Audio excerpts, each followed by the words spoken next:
Eu nem acordei ainda. Que é isso, acho.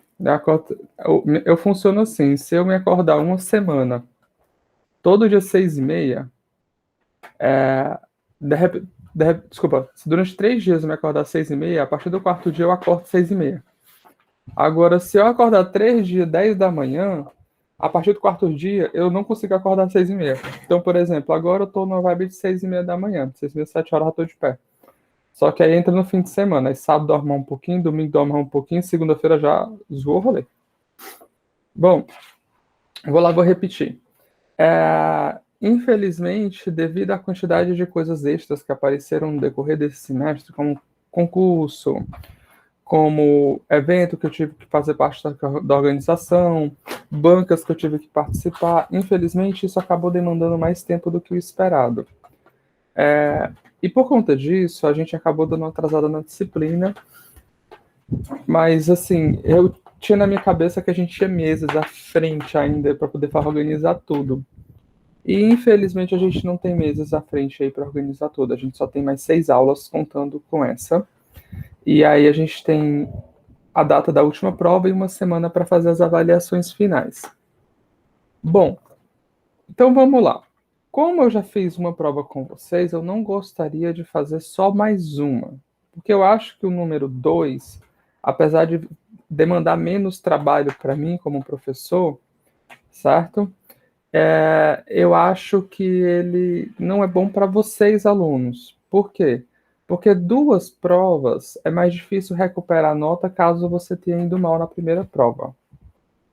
Eu ainda não tenho, Gabriel, mas eu vou tirar uma maratona segunda-feira focado somente em correção de prova, porque a banca do concurso acabou, e aí literalmente o resto do semestre eu estou livre somente para as coisas da disciplina. Inclusive eu até queria falar com ele depois.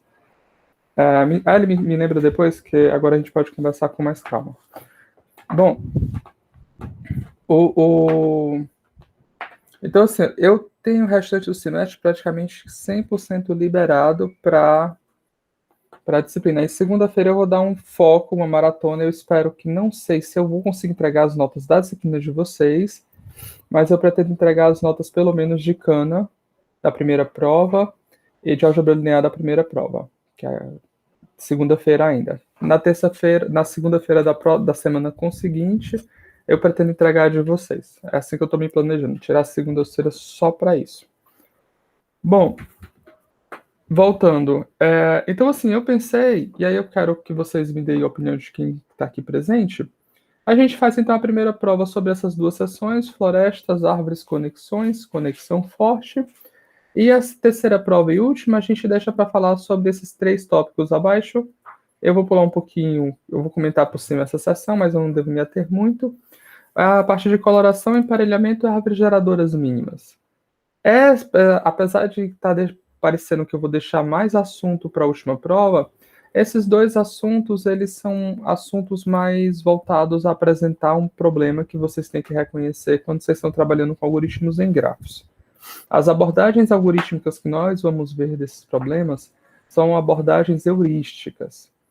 Para quem não sabe o que é uma abordagem heurística, geralmente é assim: você tem um problema que ele é muito custoso, a melhor forma de responder ele, certo? É com um algoritmo com tempo exponencial, ou seja, um algoritmo que, se você botar uma entrada já pequena, ele pode ser que ele nunca termine de executar. Assim, nunca termine enquanto você for vivo, certo? Porém, a heurística faz o quê? Eu abro mão da solução ótima e eu procuro uma solução. E aí, geralmente, uma heurística boa, você garante que com as possibilidades altas, a solução ótima pode acontecer. Em vários casos, nem sempre você consegue garantir que com possibilidade alta a solução ótima acontece. Daí você entra em uma outra vertente de análise de construções de algoritmos, que você pode ir para algoritmos aproximativos ou coisa parecida, no qual você fala assim: olha, eu não sei se meu algoritmo vai te fornecer a melhor solução possível, mas eu garanto que, se a solução que ele vai te fornecer está a uma distância no máximo X da melhor solução possível. Tipo, você quer investir no mercado de ação e quer dobrar o dinheiro. O cara fala, olha, eu não garanto que você vai dobrar seu dinheiro, mas eu garanto que com a minha abordagem você vai multiplicar pelo menos por 1,5, tá? Enquanto uma solução aleatória poderia ter prejuízo. Então, eu pensei em a gente fazer essa prova na sexta-feira da semana que vem, certo? Porque aí não fica tão carregado uma em cima da outra. E aí, quando fosse no dia 2, que o dia 2 seria o último dia de aula nosso, a gente faria a última prova. E aí, com vocês, eu penso em fazer aquele esquema da média. Quem tirou acima de 5 está passado, seja B, seja A. Quem tirou abaixo de 5 está reprovado. Claro, entre 4 e 5 eu sou obrigado a fazer a F, mas...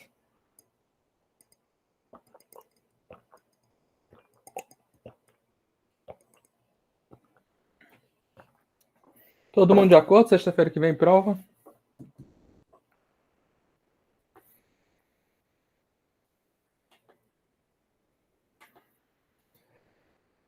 Beleza!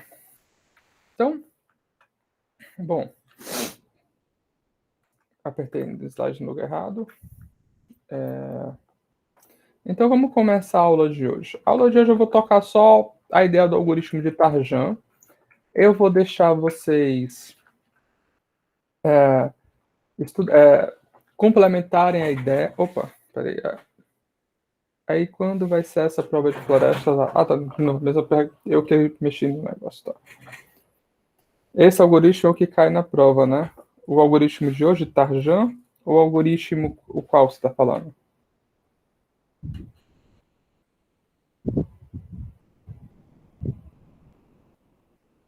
O de hoje, o primeiro algoritmo que a gente vai falar, que na verdade eu não vou escrever esse algoritmo hoje, eu vou só comentar porque ele é idêntico ao algoritmo de árvores de componentes biconexas, com uma pequena diferençazinhas. Ele vai cair na prova também. O outro algoritmo de Karabababá, lá, o último, não sei, eu não consigo falar o nome do cara, Karatsubasa, Kozaraju, eu passei perto, Kozaru, lembrei de onde isso agora, Kozaraju, coisa. O de Tarjan é o que identifica pontes, exatamente, Pedro, ótimo, ele é idêntico. O de Tarjan, ele identifica pontes, depois quando a gente vai trabalhar com componentes, com os componentes, ele não identifica pontes, ele identifica cabeças, certo? Ele olha para o componente, tá aí lá no teu grafo bonitão, aqui, aí ele simplesmente executa o algoritmo de busca em profundidade, em algum ponto, aí tem a nossa árvore de busca em profundidade, lá bonitona, acontecendo, aí ele fala para você, em algum momento, ele vai cruzar esse cara aqui, que lá naquela nossa situação, quando a gente está falando de componente conexa, a gente chama esse cara de ponte, tá? Mas aí quando a gente vai mudando, a gente meio que não chama mais de ponte. Mas o grande importante é que em um dado momento ele vai fazer essa travessia. E necessariamente ele vai fazer essa travessia e vai entrar nessa componente por esse vértice. Aí a gente chama esse vértice de cabeça da componente. Aí aqui é o nome da componente que você está botando, é a que você quer mais falar. No problema de arestas biconexos,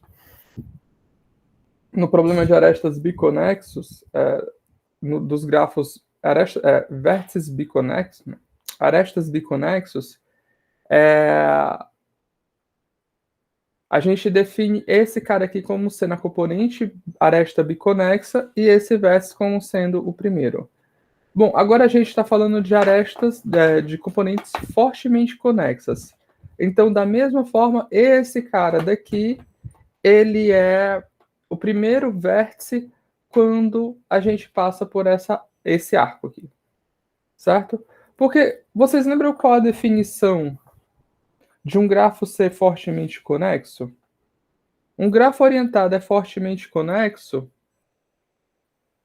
G é fortemente conexo? Se para todo U e V pertencentes aos vértices de G existem, vou botar da forma mais explícita, U é conectado a V e V é conectado. Então, o que é que eu estou dizendo para você? Eu estou dizendo que dentro do teu grafo, se ele é fortemente conexo, existe um caminho de U até V e existe um caminho de V até U, porque a gente está trabalhando agora com grafos orientados. Então, o fato de ter um caminho de U para V não necessariamente tem um caminho de V para U. Certo? Bom, beleza. Então, na aula passada, a gente deu um algoritmo bem simples de força bruta, que ele serve para a gente decidir se um grafo é fortemente conexo ou não. Na aula de hoje, a gente vai dar a ideia de como é que a gente faz um algoritmo para atacar o problema de encontrar componentes fortemente conexas do grafo ou não. Certo? Bom, como é que a gente vai fazer isso? A gente vai usar a mesma ideia que a gente usou até agora. O primeiro conceito que eu vou precisar é essa noção de cabeça, que intuitivamente já está explícita, certo? A cabeça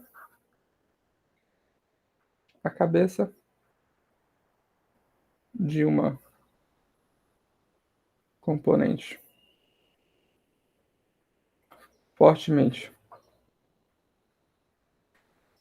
conexa é o primeiro vértice, na verdade eu posso botar até sem ser em aspas, primeiro vértice da componente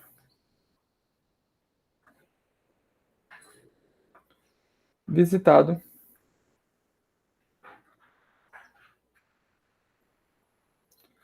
pelo algoritmo de busca em profundidade. Certo? Então, esse cara é o primeiro que a gente vai visitar. Bom, uma coisa interessante que vocês têm que notar é o seguinte: os vértices compostos pela componente fortemente conexa, eles formam uma árvore radicada na nossa... o subgrafo induzido pelos vértices... O subgrafo da árvore de busca e profundidade induzido pelos vértices de uma componente conexa é uma árvore radicada. Tá? Então, essa é a primeira propriedade que vocês têm que ter em mente, que é muito similar à propriedade que a gente tinha lá na situação dos grafos aresta biconexos, né? Os vértices, o subgrafo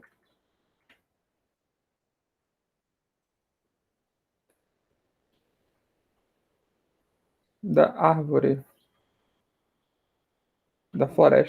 floresta. Pode ser mais de um, floresta DFS. Induzidos por uma componente fortemente conexa.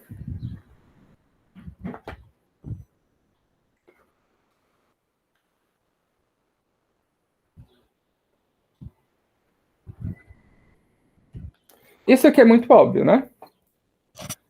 Por que isso aqui é muito óbvio? Porque é o seguinte, de novo, o que é que acontece quando eu executo o algoritmo de busca e profundidade a partir de um determinado vértice? Quando eu executo o algoritmo de busca e profundidade a partir de um determinado vértice, ele visita todos os vértices que são alcançáveis a partir daquele vértice.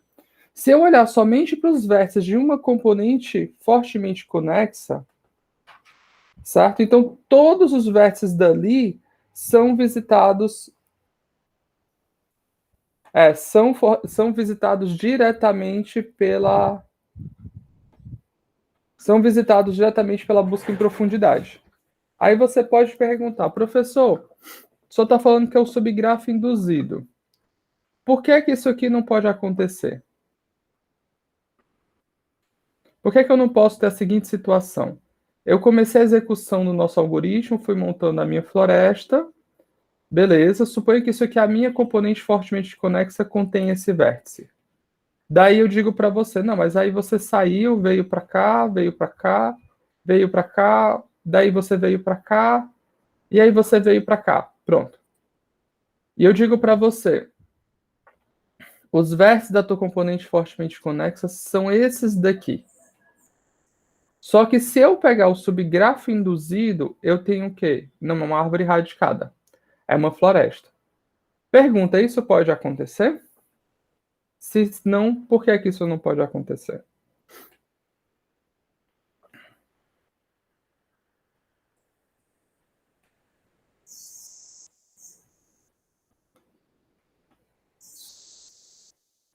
Bom, a propriedade que eu estou falando para você é você tem seu grafo lá bonitão G, certo? Digamos que quer ter o grafo G. Daí, dentro desse teu grafo, tem umas componentes fortemente conexas, que podem estar conectadas de alguma forma ou podem ser só pedaços de grafo. Quando eu executo o algoritmo de busca em profundidade, certo? Quando eu executo o algoritmo de busca em profundidade,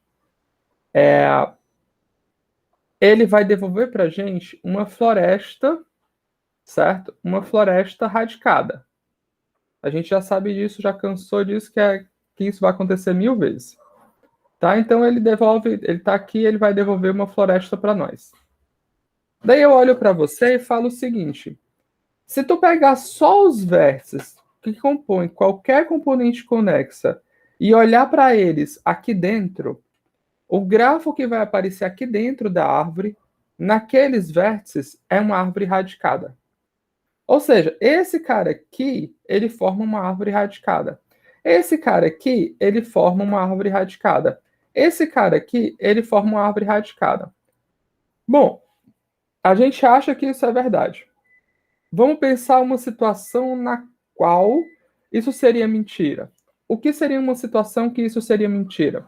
Seria uma situação na qual os vértices que compõem a componente fortemente conexa, certo? Ela não gera uma árvore radicada. Bom, mas é o seguinte, existe, por exemplo, pega essa situação aqui. Suponha que esse cara daqui tenha sido a floresta DFS que foi gerada pelo nosso floresta DFS, que foi gerada pelo nosso algoritmo de busca em profundidade. Eu posso afirmar para você que esses vértices circulados aqui são os vértices de uma componente fortemente conexa, porque se eles forem, aí cagou o rolê. Por que cagou o rolê? Por que cagou o rolê? Porque simplesmente o subgrafo induzido não está sendo uma floresta ou um grafo ou uma árvore radicada. Desculpa, não está sendo uma árvore radicada. Porque se você olhar para esse subgrafo induzido, ele é esse pedacinho aqui com esse pedaço aqui. Ele é uma floresta. Isso pode acontecer?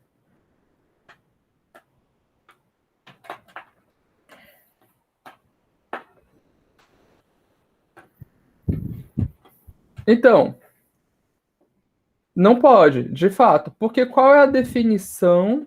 Porque qual é a definição de componente fortemente conexa? É o maior subgrafo, desculpa, é o subgrafo maximal fortemente conexo.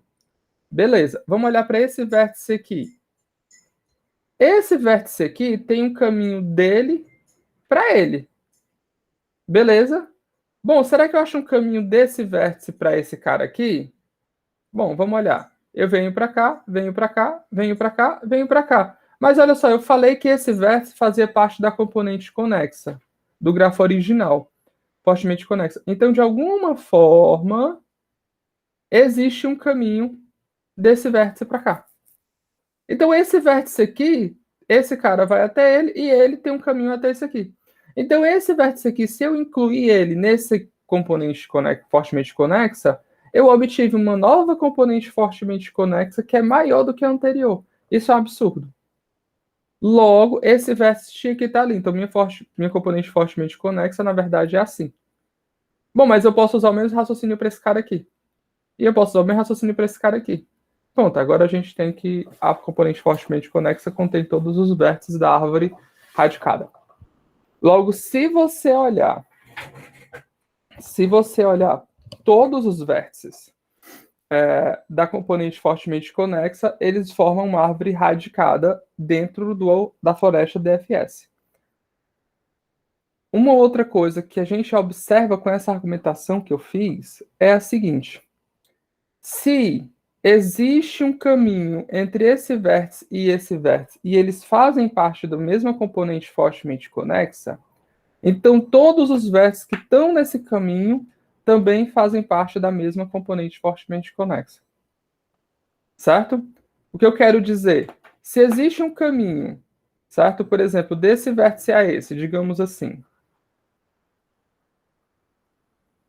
e ele volta para cá. Obrigatoriamente, todos os vértices que eu passei aqui fora, na verdade, fazem parte dessa componente conexa. Por que isso? Porque eu sei que esse cara e esse cara fazem parte da componente fortemente conexa. Isso implica que o quê? Que existe um caminho desse cara para esse cara de alguma forma. Logo, todos esses vértices que estavam nesse caminho para chegar aqui podem se aproveitar desse mesmo caminho para voltar para esse vértice. Professor, o senhor está sempre só preocupado com um único vértice. A gente falou do fortemente conexo na aula passada, o algoritmo era exatamente o seguinte: a gente achava um vértice que tinha a propriedade de, alcançar todo mundo, e 2, ser alcançado por todo mundo. Porque uma vez que você garante que todo mundo pode ser alcançado por ele, todo mundo alcança ele, então qualquer par de vértice possui um caminho indo e voltando. Basta usar aquele vértice como intermediário. Certo? Então, ótimo. Então a gente sabe disso. Todo vértice do caminho faz parte da componente fortemente conexa, e a gente sabe que a componente fortemente, os vértices da componente fortemente conexa induzem uma árvore. A mesma propriedade que a gente tinha aonde? Em grafos aresta biconexos. Bom, e aí, para nossa ideia dar certo, a gente precisa da seguinte informação. Qual é a propriedade que uma cabeça de uma componente fortemente conexa tem, certo? Digamos que ela não vai ser a raiz. Qual é a propriedade que uma cabeça de uma componente fortemente conexa tem, certo? Que eu posso utilizar para identificar elas. Lá nos grafos aresta biconexo, a gente desenvolveu um conceito de aresta que abraça. Qual era o conceito de aresta que abraça? Uma aresta abraçaria se eu tivesse um descendente desse vértice e uma aresta apontando para cima. Nesse tipo de situação, se eu tivesse isso daqui, então esse cara aqui ele não poderia ser uma ponte. Porque se esse cara aqui fosse uma ponte, e eu removesse ele, mas eu poderia agora usar o fato de que esse grafo aqui ele não era orientado para o caso dos aresta biconexo e cobrir esse caminho que eu destruí. Bom, e aqui tinha não precisava, bastava ser qualquer um. Bom, aqui a gente tem uma situação um pouquinho similar. Qual é o problema aqui? O problema aqui é o seguinte: se eu só falar que existe uma aresta aqui que está ligada ali para trás, é suficiente? Eu posso dizer que existe uma aresta que abraça esse vértice se eu satisfazer as mesmas condições que a gente satisfazia no caso do aresta biconexo? Bom, a situação aqui é não. Por que eu vou responder logo que é não? Porque eu posso ter a seguinte situação. Esse cara aqui, ó, é uma componente fortemente biconexa. A aresta que entrou nele foi essa daqui.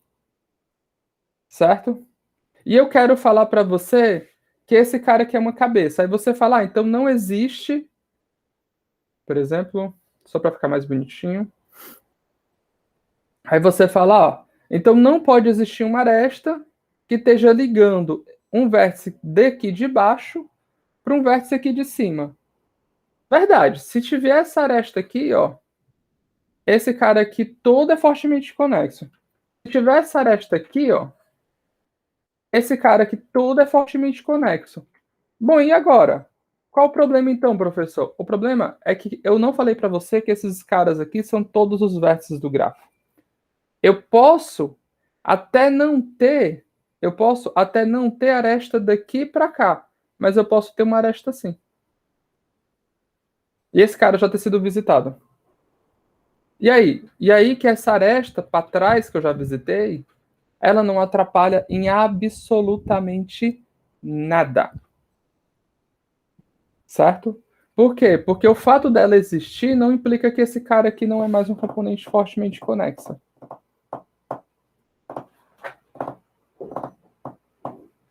Bom, e agora o que a gente faz, José? A gente faz o que todo estudante, todo pesquisador faz. A gente adapta a ideia, certo?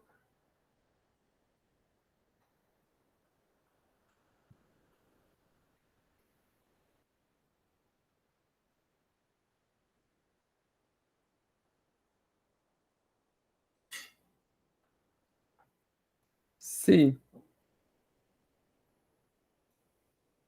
primeiro ponto, x é descendente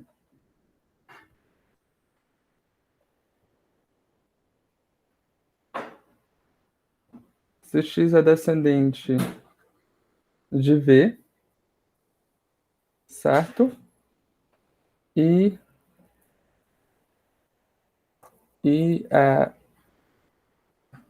como é que era? E y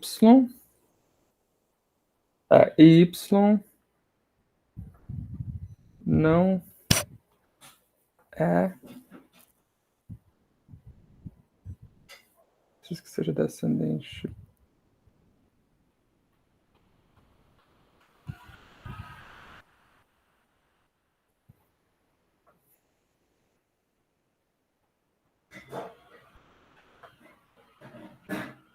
Tá faltando a palavra, não sei se é ancestral que a gente usa.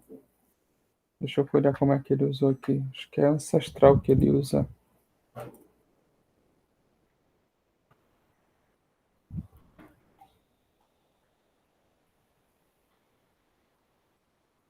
Ah, não. Eu querendo usar ancestral e aí eu ia usar não é descendente.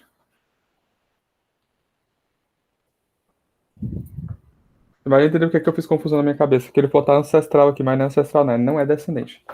Então, assim, quando a gente estava lá naquele problema do grafos aresta biconexos, isso aqui significava que um vértice era abraçado, tá? Bom, mas aqui agora a gente já argumentou que isso aqui não é suficiente. Então eu vou adicionar aquela regra do remendo. Qual é a regra do remendo? Existe um caminho entre V, entre Y e um ancestral próprio de V. Então eu estou falando para você com essa terceira regra a seguinte coisa. Eu até posso ter esse tipo de situação aqui a primeiro momento e não saber qual é a relação desse cara com esse cara. Mas eu só vou dizer se abraça se de alguma forma esse cara chegar em algum ancestral próprio do nosso vértice. E aí salta aos olhos. Por que salta aos olhos? Porque se esse cara aqui tem essa aresta que abraça, então eu estou dizendo que, olha só, esse cara aqui vai daqui até o pai e o pai está daqui até aqui. Então, usando aquela mesma análise que a gente utilizou aqui em cima, todos os vértices desse caminho aqui que a gente fez têm que participar da mesma componente fortemente conexa. Então, esse vértice aqui está na mesma componente fortemente conexa que todos esses vértices aqui. Logo, ele não pode ter sido a cabeça. Ele não foi o primeiro a ser visitado. Então, a única forma dele ser a cabeça é se não possuir nenhuma aresta que abraça ele. Bom, E aí, como é que a gente vai fazer, então, para identificar, certo? Quando é que a aresta abraça ou não abraça o nosso vértice? Agora que vem a sacada que é... Agora eu vou dar só a ideia para vocês desenvolverem a partir daí. Como é que a gente fez lá no esquema do aresta biconexo? A gente procurava a aresta que abraçava. Para fazer isso, a gente definiu um vértice chamado low. Esse vértice, ele pega o vértice mais antigo que possui uma aresta que chega nele e abraça o teu vértice. Por exemplo, o low de um vértice V é igual ao menor, olhando para todas as arestas x, y, tal que menor pré-y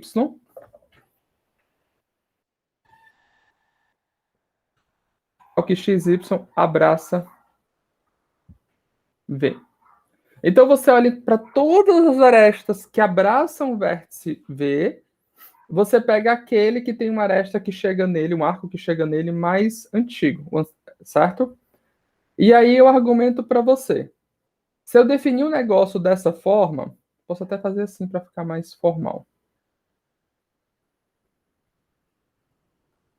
Pronto. Se eu conseguir construir esse vetor, depois eu só tenho que passar uma varredura no grafo e identificar as situações no qual eu tenho lo v exatamente igual a pré-v.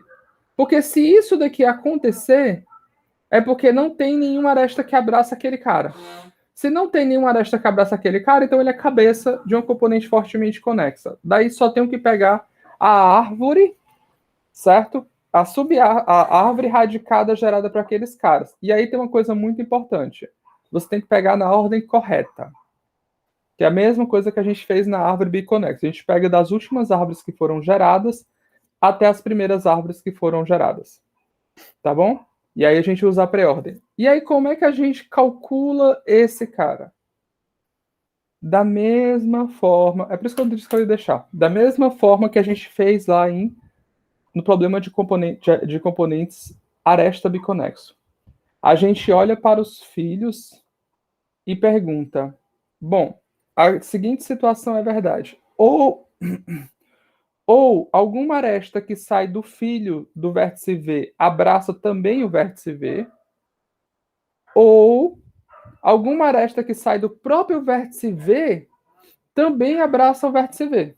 Porque a gente só exige que seja um descendente de V, não um descendente próprio de V. Certo?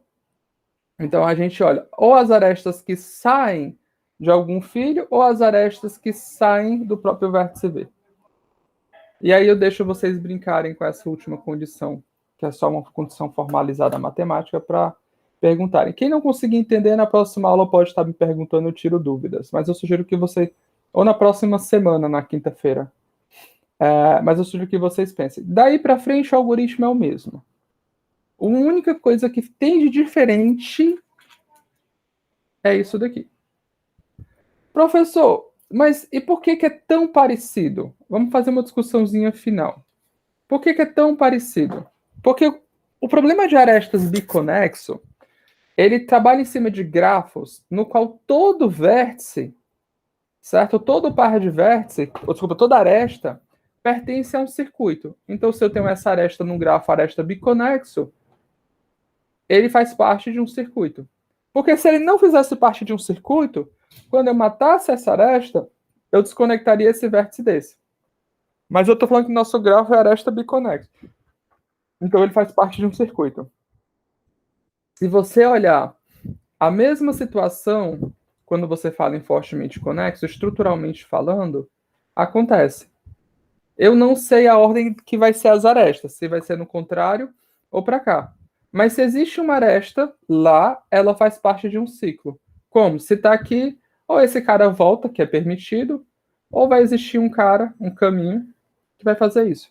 Então, todo o arco lá, em definição de fortemente conexo, também faz parte de um ciclo. Certo? Então, essa similaridade entre as duas estruturas do problema faz com que a gente possa adaptar muito o algoritmo de um para o outro, tá? Que é o que a gente acontece aqui. É por isso que esse problema ele acaba se tornando muito similar ao problema de definir componentes fortemente, definir componentes aresta biconets. Tá bom? Então, exercício.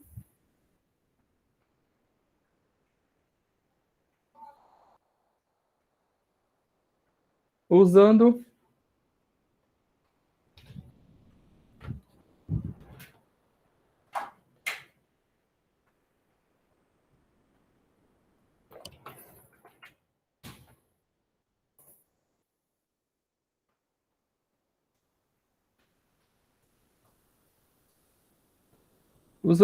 o biconexo.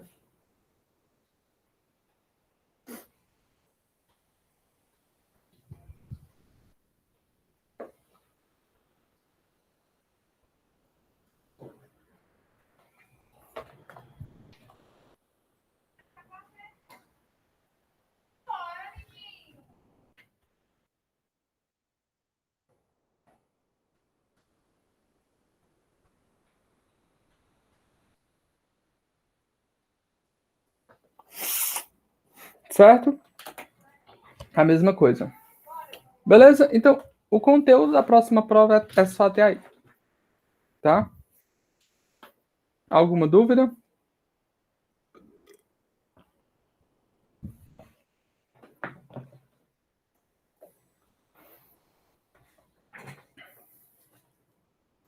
Vamos falar.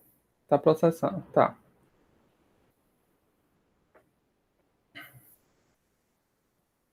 Vamos falar desse cara. Aqui, nesse momento, eu não vou falar e não vou me preocupar em pintar estas de grafos. Então, tudo que a gente vai falar aqui é sobre grafos não orientados.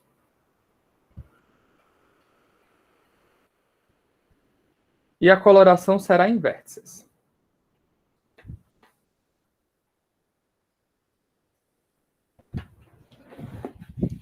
Beleza?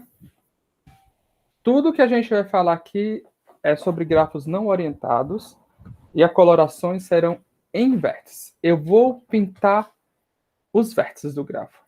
Então, primeira definição. Seja G um grafo não orientado.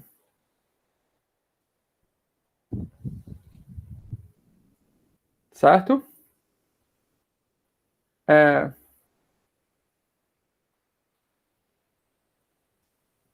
Relação. A gente chama geralmente de, sei lá, R. Eu gosto muito de W. W.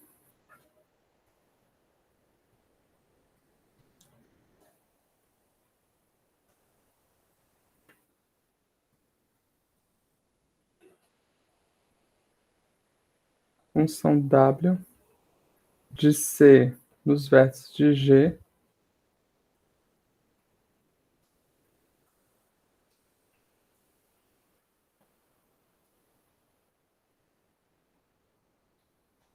Então, uma coloração é só isso. Bom, em geral, a gente chama esse cara de conjunto de cores, certo?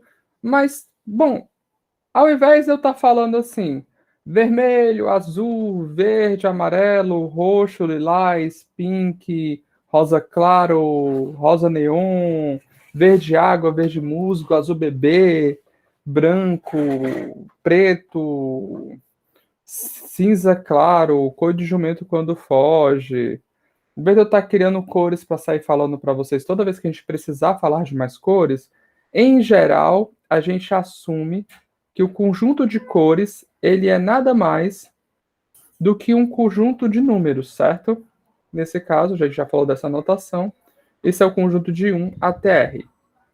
Então, a gente fala geralmente uma C-coloração quando você está falando que o teu grafo está sendo colorido com aquelas cores disponíveis, certo? Então, uma R-coloração é uma coloração que usa cores em R. Precisa usar todas as cores? Não. Mas só pode usar as cores que estão aqui dentro. Tá bom? Então, por exemplo, uma R coloração é uma R mais uma coloração. Uma R mais uma coloração é uma R mais duas coloração.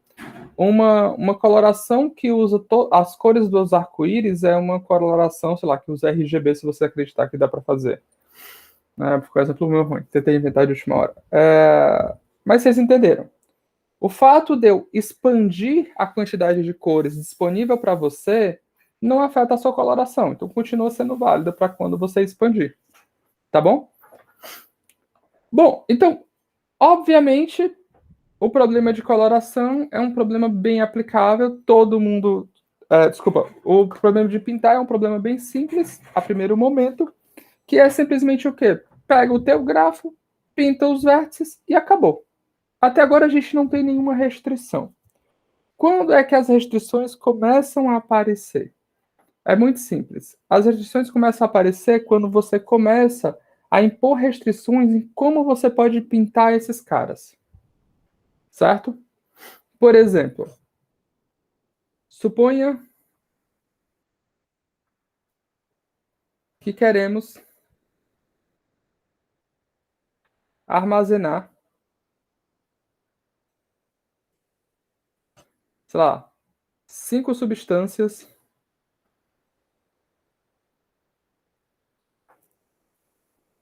em 3 armazéns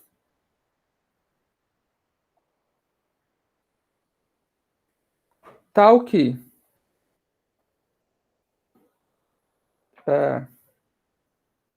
em 3 armazéns. Porém, algumas substâncias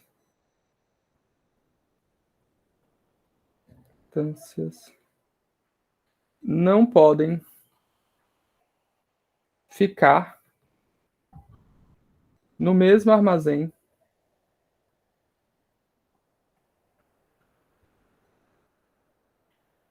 que algumas outras.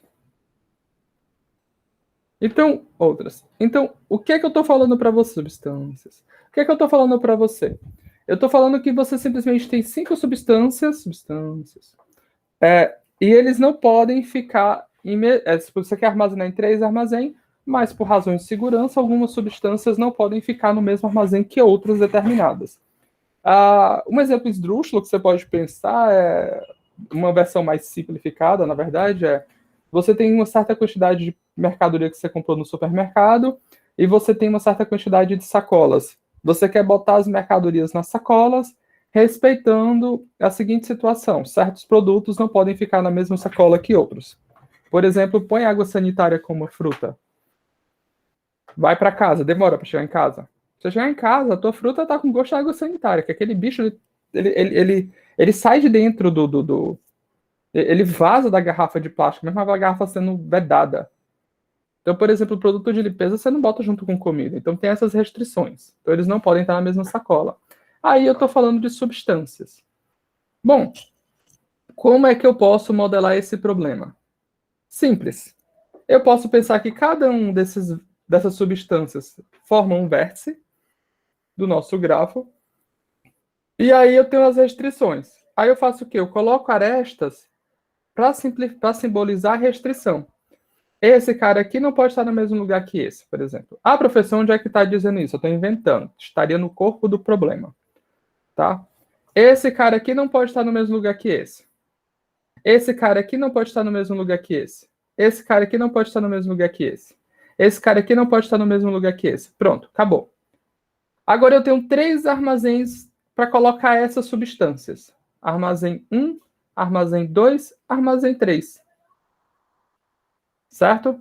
Para facilitar nossa visualização, agora eu vou usar cores. Isso aqui vai ser o armazém 1, o vermelho vai ser o armazém 2 e o verde vai ser o armazém 3. Certo? Bom, então vou começar. Vou começar a guardar eles. Eu sei que eu posso colocar esse cara no armazém 1. Bom, Eu sei que eu posso colocar esse cara aqui no armazém 2, porque eu não posso colocar no armazém 1. E eu posso colocar esse cara aqui também no armazém 2. Agora, eu vou colocar esse cara aqui no armazém 3. Bom, esse cara aqui, ele não tem problema nem ficar com o cara que está no 1, nem ficar com o cara que está no 3. Então, tanto posso colocar ele no 3, quanto eu posso colocar ele no 2. Então, isso daqui nos fornece uma forma de armazenar esses produtos sem que tenha esse problema. Tá? Professor, mas é super fácil esse tipo de problema. Como é que o senhor diz que esse problema é difícil? Então, esse problema é difícil. Vamos começar. Eu vou começar complicando para vocês. Eu acabei de mostrar para vocês que é possível a gente armazenar esse cara em 3 armazéns. Se eu perguntar para vocês, é possível armazenar esse cara em 2? Como é que vocês vão argumentar que não é possível armazenar em 2? O que é que me garante que, na verdade, você que não soube pintar o grafo de forma certa? Então, uma forma de você mostrar de verdade que esse cara não pode ser armazenado em 2 é você mostrar todas as possíveis formas de pintar esse cara e mostrar que em cada uma delas falha. Certo? Em cada uma delas, duas substâncias que não poderiam estar juntas vão estar. Ai, professor, nem precisa disso tudo. Eu posso olhar só para esse pedaço aqui, por exemplo, que eu sei que precisa de 3 armazéns para armazenar, e argumentar aqui dentro que eu preciso de 3. Show! Isso funciona também. Isso serve para você mostrar que você precisa de pelo menos 3. Mas se eu tenho um grafo bem complicado, o que é que me garante que eu não poderia, que em algum outro pedaço do grafo, que não fosse tão óbvio quanto esse, eu não iria precisar de 3? Então, como você tem que fazer a pergunta sempre pensando na forma genérica do seu grafo, algumas vezes isso não vai dar certo. Tá? Então, o problema de coloração agora, ele restringe a situações no qual você tem que 2 vértices. Então, a gente está falando de grafos não orientados. Não existe componentes fortemente conexas em grafos não orientados.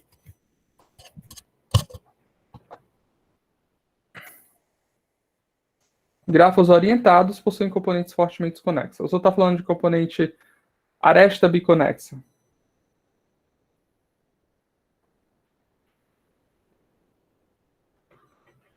Não, tá. Então, a gente vai dizer que é uma coloração válida ou uma coloração própria. Acho que posso ver o maior grau de um verso e dizer que preciso no mínimo aquela quantidade de cores. Não. Isso é muito legal, por isso que o problema é muito legal.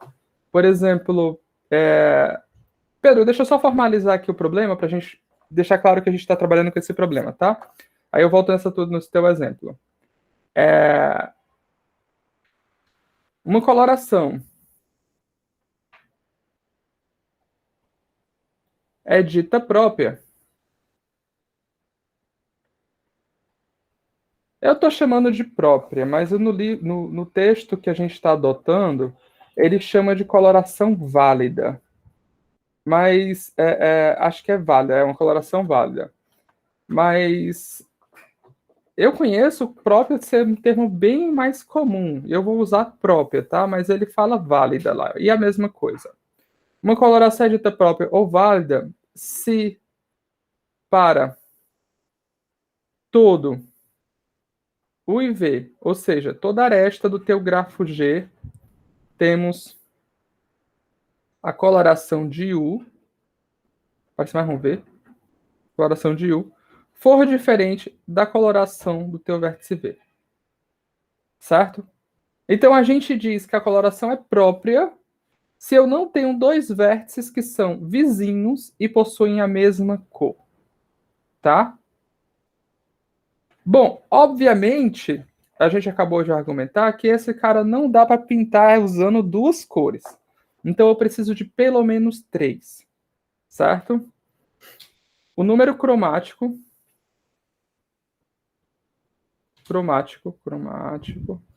acho que essa parte não tem no negócio, que é esse X aqui de G, é o menor R tal que existe uma coloração própria de G. Então, ele é o menor R tal que você consegue garantir que existe uma coloração própria de G com aquele número de cores. Então, o problema, certo? O problema o problema bichão, o problema da coloração, tem duas versões.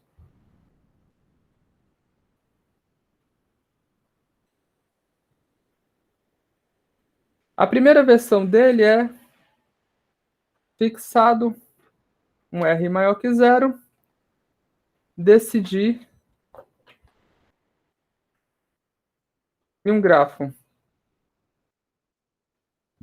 G, decidir se R é menor do que Q de G ou R é maior do que Q de G.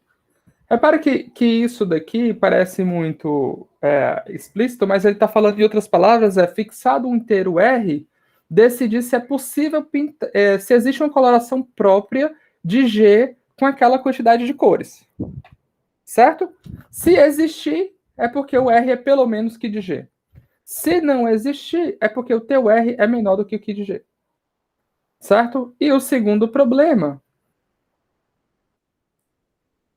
que é o equivalente, encontrar Q de G. Certo? Esse é o problema da coloração. Agora vamos lá para o que o Pedro falou. Esse problema que a gente vai estudar. Vamos lá para o que o Pedro falou. Pedro falou que eu posso usar o grau máximo do grafo como um filtro. Não posso, Pedro. Olha só. Se eu pego esse grafo aqui, ó, quantas cores eu preciso para pintar ele? 2, né? Eu pinto esse cara com uma cor, esse cara tem que ter outra cor. Bom, mas aí agora, quantas cores eu preciso para pintar esse cara? 2. Esse cara tem uma cor, esses dois caras podem ter a mesma cor. E agora? E agora? E agora? E agora? E agora? E agora? E agora? Então, o grau desse vértice do meio é 9. Mas eu só preciso de 2 cores para pintar ele.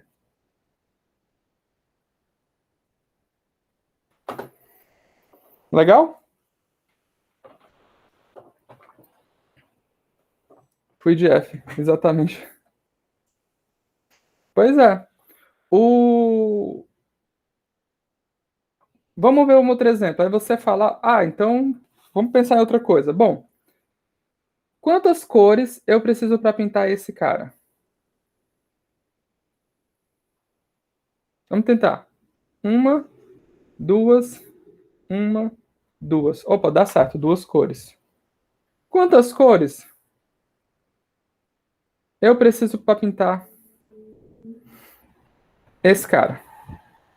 Uma, duas, uma, duas, uma, duas. Show! Isso mostra que eu posso pintar com 2 cores. Então, o número cromático desses caras são 2. Certo? Professor, por que é exatamente 2? Bom, dá para pintar com uma cor? Não dá. O único tipo de gráfico que você pode pintar com uma cor são vértices que não são vizinhos. Aí você pode botar a mesma cor. Certo? Se não for esse tipo de situação, você não pode botar a mesma cor. Então, se tem uma aresta, precisa de pelo menos 2 cores. Tá? Ora, então, esses caras aqui são 2. Então, você já vai, estica o peito e fala assim: então, todo circuito precisa de 2 cores para pintar. Vamos ver? 1, 2.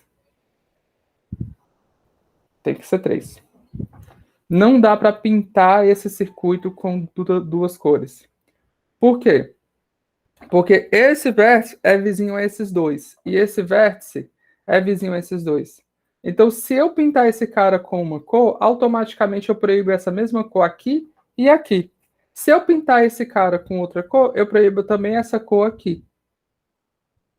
Vamos ver? Só tem um jeito de saber.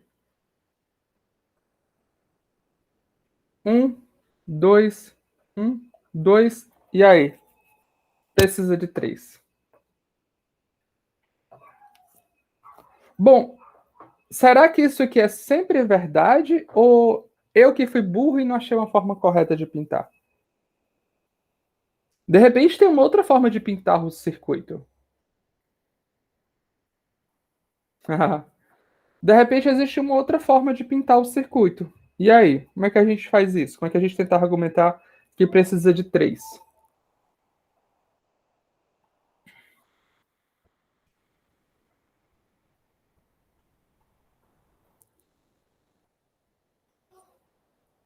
Uma ideia de você provar isso, você pode provar por indução, tá? Você pode supor por absurdo que lá lá. Depois a gente chega a isso, mas não aponta agora não.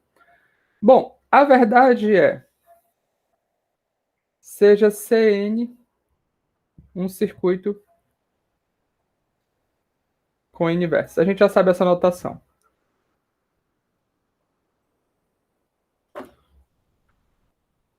O número cromático de CN é igual a 2 CN par.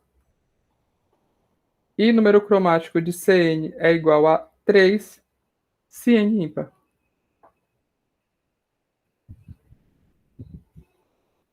Então, Gabriel, você tá certo. Tá?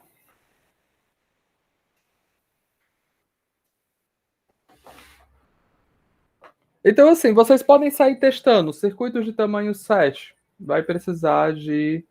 Aí. Circuitos de tamanho 7. Vai precisar de. Três cores. Circuito de tamanho 9 vai precisar de 3 cores. Circuito de tamanho 11 vai precisar de 3 cores.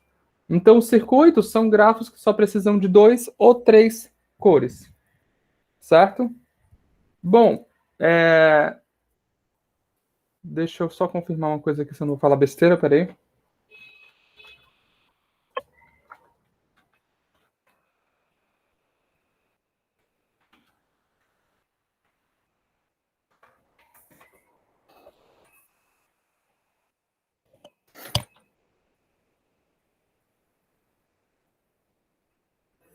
Bom, existe.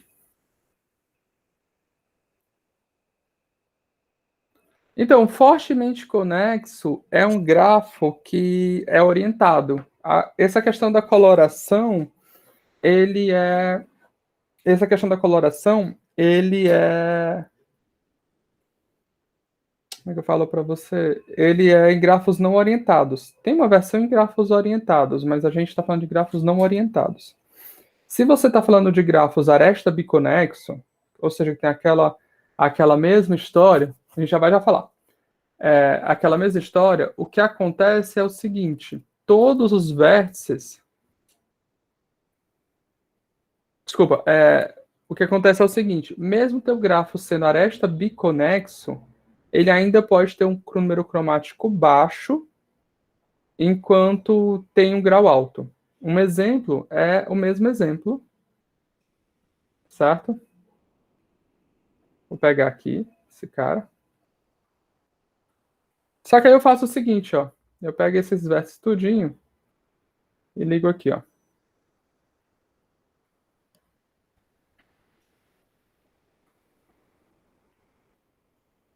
Esse cara aqui, ele é aresta biconexo. Repare que toda aresta faz parte de pelo menos um circuito. Qual o número cromático desse grafo? 1, 2 para todo mundo aqui fora. 1. Então, de novo, eu tenho um grafo que é aresta biconexo, mas o número cromático dele é 2. Certo?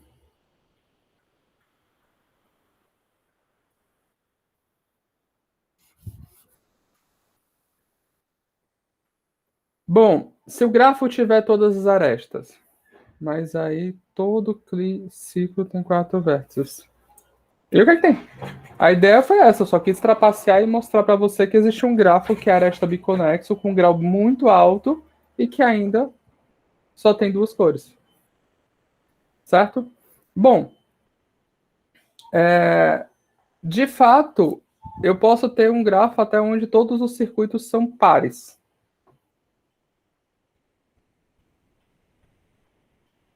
São 2 o quê? São 2 cores, foi o que eu falei, aquele grafo lá precisa só de 2 cores para pintar ele. Bom,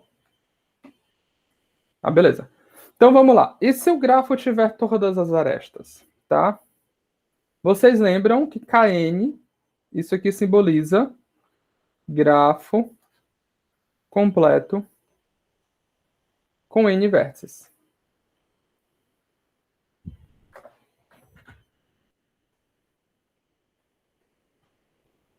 Então qual o número cromático desse grafo?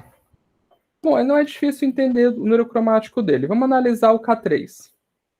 O K3 é esse jovem rapaz. Qual o número cromático dele? A gente já viu que é 3, porque ele é um circuito ímpar.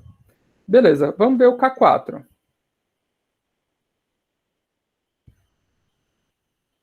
Qual o número cromático do K4? Se eu pinto esse cara com uma cor, eu não posso usar essa cor em nenhum dos outros vértices. Bom, mas o que é que foi que sobrou aqui? Um K3. E o K3 eu preciso de 3 cores. Então, preciso de 4 cores. O K5, mesma analogia.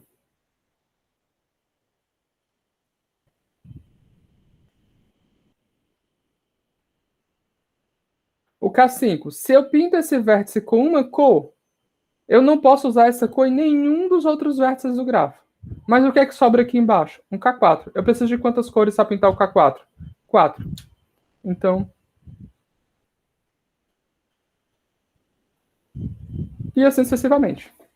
Então, se o teu grafo tiver todas as arestas, você precisa de pelo menos a mesma quantidade de vértices para poder pintar o teu grafo.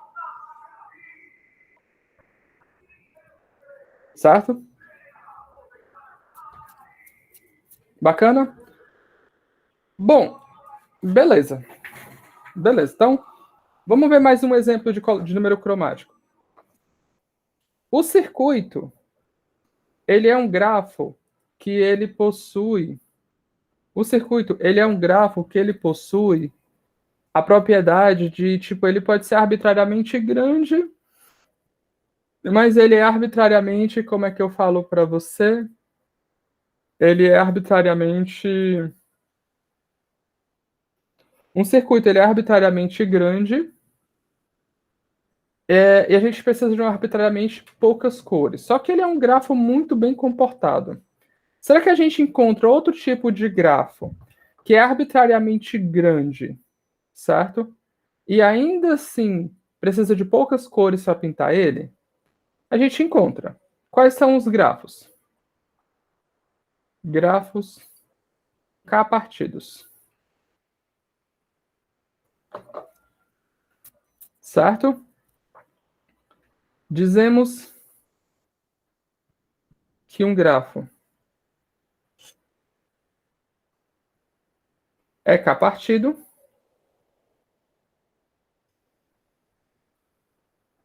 se podemos particionar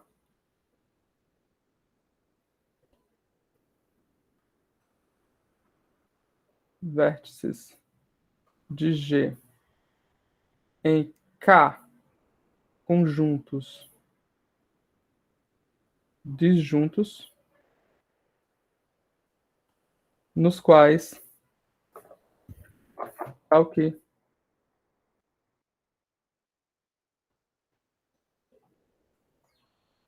nenhuma aresta possua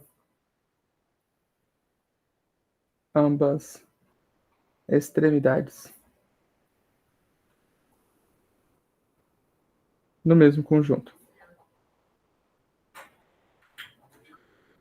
Então a gente diz que o teu conjunto ele é K-partido se ele possui a situação de que você pode particionar ele K conjuntos disjuntos no qual nenhuma aresta possui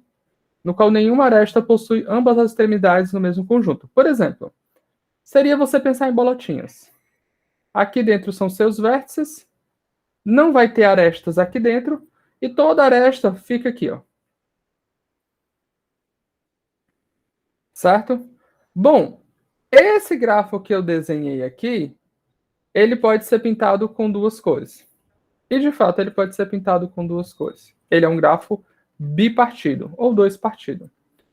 Esse grafo aqui, ele também é um grafo bipartido. Tá vazio, não tem nenhuma aresta. Até mais. Ele não tem nenhuma aresta. E eu só preciso de uma cor para pintar ele todo. Então, o fato de eu saber que ele é um grafo bipartido não nos fornece o número cromático dele, mas nos fala que o número cromático dele com certeza não passa de 2. Se eu sei que o nosso grafo é 3 partido, certo? Eu sei que todos os vértices que estão aqui dentro não possuem arestas, todos os vértices que estão aqui dentro não possuem aresta, todos os vértices que estão aqui dentro não possuem arestas. Em outras palavras, se eu pintar esse conjunto aqui com uma cor, esse conjunto aqui com outra cor e esse conjunto com outra cor, eu tenho certeza que essa minha coloração é própria. O problema é que eu não sei dizer para você se eu não poderia, de repente, pintar com menos cores. Mas eu sei que com aquela quantidade de cores eu consigo pintar. Certo? Então, grafos K-partidos são grafos que garantem que o número cromático é baixo. E aí, qual é a grande sacada aqui? Bom, pega um grafo bipartido. Supõe que aqui tem 10 vértices. Aqui tem 10 vértices e eu boto todas as arestas aqui entre eles. Quantas arestas eu tenho aí? Eu vou ter 100 arestas possíveis. 10 daqui, 10 daqui. Quantas cores eu preciso para pintar esse grafo? 2 cores. Se eu troco esse 10 por N, esse 10 por N, quantas arestas eu tenho entre esses dois conjuntos? N ao quadrado. Quantas cores eu preciso para pintar esses caras? 2. Desculpa. Então, isso mostra pra gente, certo? De novo, peraí. Espirro é carente, só nunca vem sozinho. Tá. Isso mostra pra gente que eu posso ter grafos arbitrariamente grandes, mas que eu pinto só usando 2 cores. E com 3, eu posso pensar esse mesmo cara com todo mundo aqui entre eles. Aqui tem no N, aqui tem no N, aqui tem no N, eu tenho N ao quadrado, mais N ao quadrado, mais N ao quadrado, 3N ao quadrado arestas. E esse cara aqui, ele é um grafo que eu posso pintar usando 3 cores, independente de como essas arestas aqui dentro estão. Que nesse caso eu tenho todas, então tá de qualquer jeito. Tem todas as possíveis configurações. Entenderam? Então isso aqui é uma classe de grafos que tem muitos, podem ser arbitrariamente bagunçados, certo? E o número cromático deles ainda serem baixos. E aqui tem uma coisa interessante.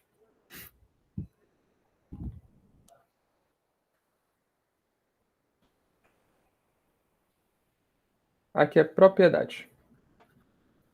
Proposição. Se G é tal que... Melhor.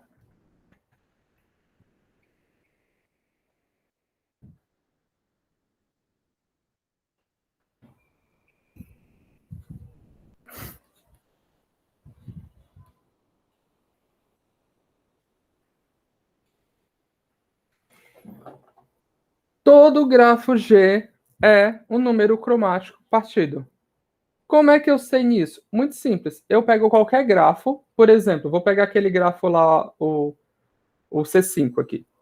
Eu pinto ele com o número de cores, que é o número cromático. Então, 1, 2, 3, 1, 2. Certo? Isso aqui é o número cromático. Eu sei que não dá para pintar com menos cores. E aí eu faço o que agora? Eu separo os conjuntos como sendo aqueles vértices que possuem a mesma cor. Então, esse cara aqui vai ser um conjunto, esse cara aqui vai ser outro conjunto, e o vértice restante vai ser o terceiro conjunto. Olha só, nenhum desses conjuntos possui aresta dentro. Todas as arestas saem de um conjunto e vai para outro. Então, esse cara aqui, ele é um grafo 3-partido. Como é que eu fiz para escolher essa partição? Eu usei o número cromático. Então, esses dois problemas, eles estão relacionados. Definir o menor K, tal que o teu grafo seja K-partido, equivale a definir o número cromático do seu grafo. Certo? Então, pronto. Nosso problema é esse. E aí, como é que a gente vai... Como é que a gente vai abordar? Bateu o vento aqui agora? Como é que a gente vai abordar esse problema? A gente não vai conseguir resolver esse problema de pé e bufo. Por quê? Porque esse problema, ele é NP completo.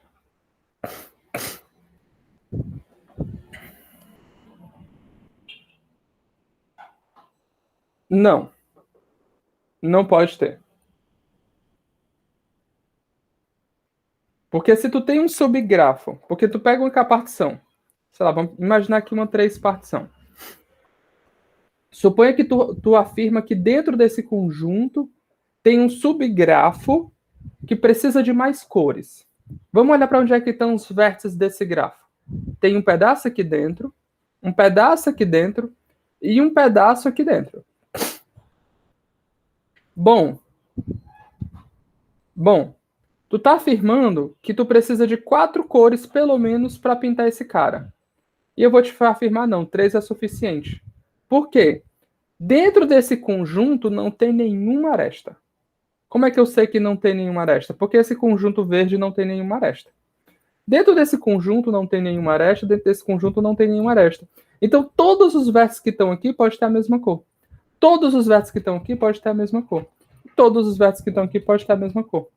Logo, ele não precisa da quarta cor. O que essa mesma afirmação que eu estou falando para ti nos leva a uma afirmação a mais, que é qual? Todo grafo, se um grafo possui um número cromático G, ou K, todo subgrafo dele possui número cromático, no máximo número cromático do grafo maior. Deu para entender? Então, uma forma de você encontrar o número cromático de um grafo é você encontrar o número cromático dos seus subgrafos e pegar o melhor possível. E ainda assim, talvez o melhor possível não seja o número cromático do teu grafo. Pode ser estrito. Professor, então isso está dentro da definição de K-partido. Então, um dos partidos de um K-partido, os vértices lá dentro não são conectados entre si. A definição de K-partido é essas bolotinhas não têm arestas dentro dela. Beleza. Certo? Bom, na aula que vem a gente vai explorar abordagens heurísticas para resolver esse problema. Porque como eu falei para você afirmar que um grafo dá para pintar com 10 cores é fácil. É só você me mostrar o grafo pintado com as 10 cores. Agora, você afirmar que um grafo não pode ser pintado com 10 cores é difícil. Porque ou você vai ter que apresentar uma argumentação lógica, que aí tem que ser muito delicada, ou você vai ter que fazer a eliminação. Certo? Então, assim, então resta a gente fazer o quê? Esquece encontrar o melhor possível e encontra só o melhor possível dentro do que você tem disponível. Tá bom? Então, assim, amanhã a gente vai dar continuidade, a gente vai estudar essa parte dos algoritmos que abordam o problema de coloração e eu espero já finalizar as estratégias amanhã mesmo. Talvez não entenda na próxima aula, mas aí a gente vê. Lembrando que amanhã nossa aula começa às 8h30 por conta da fisioterapia, tá bom, pessoal? Bom, alguém tem alguma dúvida?